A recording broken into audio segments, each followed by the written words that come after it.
क्या भारत में Telegram company खत्म होने की कगार पर है या ये कह सकते हैं कि अब भारत में इस ऐप पर ताला लग सकता है? ये सवाल इसलिए क्योंकि टेलीग्राम के ज़रिए कई ऐसी गतिविधियां संचालित होती हैं जिन्हें आसानी से पकड़ा नहीं जा सकता। हाल ही में नीट का एग्जाम पेपर लीक हुआ, उसके बाद पूरे देश में हल्ला मचा।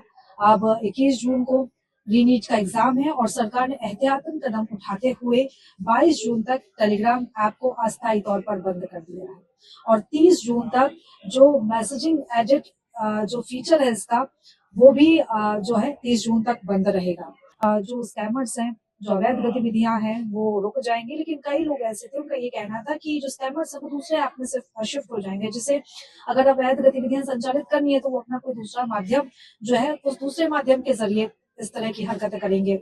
और टेलीग्राम ऐप को बंद करना है, किसी भी ऐप को बंद करना कोई रास्ता नहीं होता। इस तरह की प्रतिक्रियाएं भी लोगों की देखने को मिली थी। हालांकि सरकार ने एहतियातन कदम उठाया, टेलीग्राम ऐप को बंद कर दिया। अब बात करते हैं इसका असर क्या पड़ेगा। दरअसल आपको बता दें कि 15 करोड़ से ज्यादा यूजर्स भारत के अंदर टेलीग्राम के हैं, लाखों पेड सब्सक्राइबर्स हैं और इन्हीं के जरिए रेवेन्यू जनरेट होता है कंपनी का।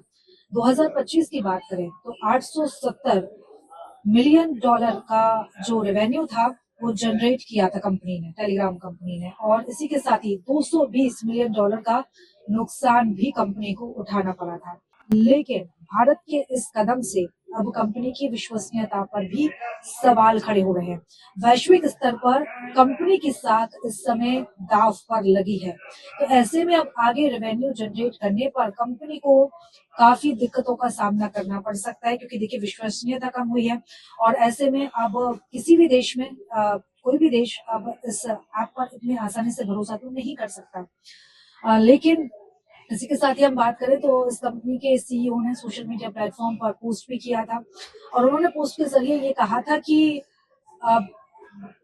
भारत में जो टेलीग्राम पर बैन लगाया गया है उसकी सजा 15 करोड़ यूजर्स को मिलेगी, ना कि उन अंदरूनी लोगों को जिन्होंने पेपर मटेरियल को लीक कराया।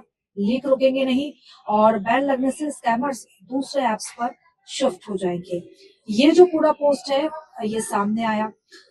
हालांकि अभी ये भी बात सामने आई है कि भारत में जिस तरीके के कदम उठाए गए हैं इसका सीधा असर यूजर्स पर पड़ेगा, कंपनी पर पड़ेगा और जो एड्स इस ऐप में होती हैं जिसके जरिए जो कंपनी है जिसका कंपनी अपना रेवेन्यू जनरेट करती है, इस पर भी खासा असर पड़ेगा।